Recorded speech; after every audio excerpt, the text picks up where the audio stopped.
So the first night we did hang out, he did give us tattoos. Brittany! The first night?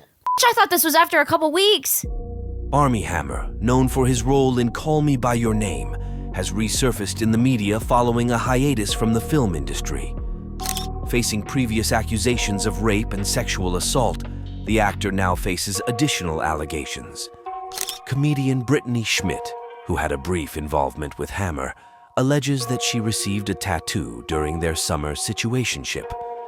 Schmitt in This Is the Worst podcast, hosted by Brittany Lee, revealed how she and Hammer were in a situationship from August to September of 2023. The comedian met Hammer through sober friends when he was mentoring someone for recovery in Los Angeles. During their brief situationship, Hammer, in hindsight, was engaged to a 29-year-old woman from Prague, with whom he split shortly after.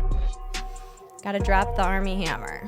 So I briefly mentioned last episode having a situationship with a monster, with a bad guy who gave me an STD, and that was all I was gonna say. Because I think, I knew going into it, his reputation preceded himself. I knew he was a bad guy. I knew he had gotten taken down already. According to Schmitt, they started seeing each other during a low time in her life, and things moved swiftly from there onwards. They acquired matching tattoos during the first night they spent together, and later in their relationship, he got a tattoo gun and started tattooing strangers and called them Cannibal Inc. And he and I had a short situationship between August and September. And during that situationship, I asked him, "Are you talking to anyone else?" And he said, "Yes, there's a girl in Prague, but it's nothing serious because she's so far away. And then there's also a girl in LA occasionally." And I was like, "Okay, great." Didn't think anything of it. Meanwhile, this girl in Prague comes out saying that they were engaged in October. Speaking of cannibalism, Schmitt recounted that at the start of their relationship, Hammer was surprisingly honest with everything, even explaining that he's aroused by cannibalism because he sees it as a cycle of completion, explaining to her, "I'm inside of you. I want you to be inside of me." Not negating the experiences of other women who accused the actor of wrongdoings in the past, Schmitt admits things to be consensual and not forced.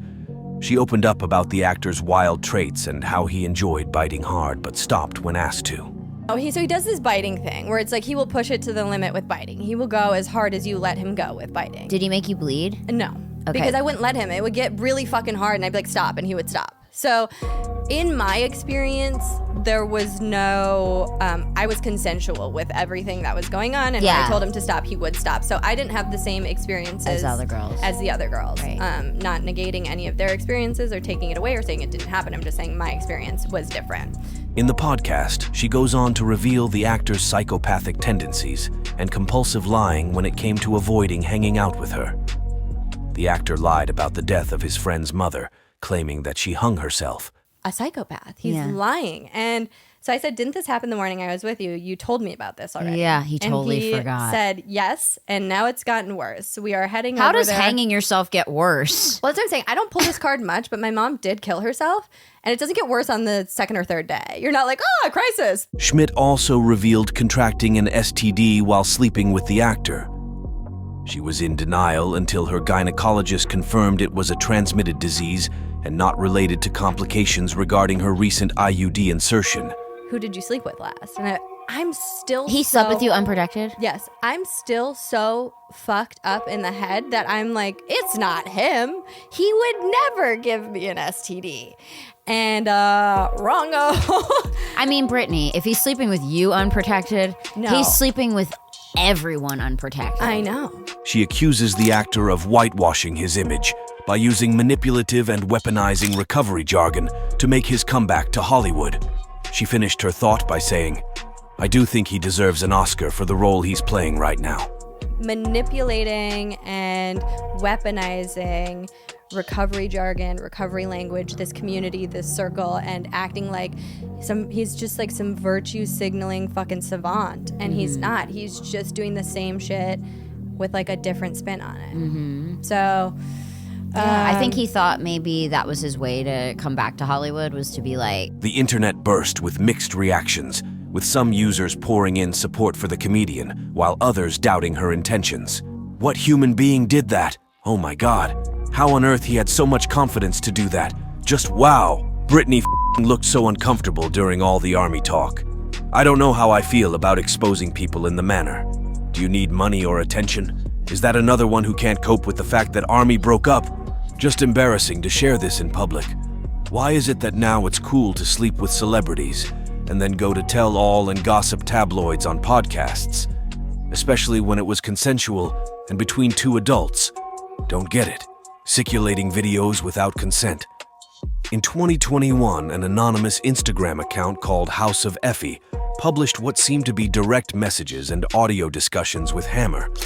Hammer appears to mention his fetish for cannibalism, blood drinking, and violent and domineering sex in those DMs. Other women came forward on Instagram to relate their similar experiences with Hammer.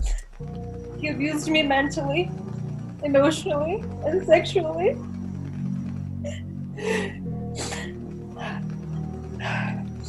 Deux Moi, an entertainment site, posted unverified claims of Hammer hosting group chats with friends and sharing videos of his sexual encounters with women, pushing boundaries, threatening, and disregarding safe words.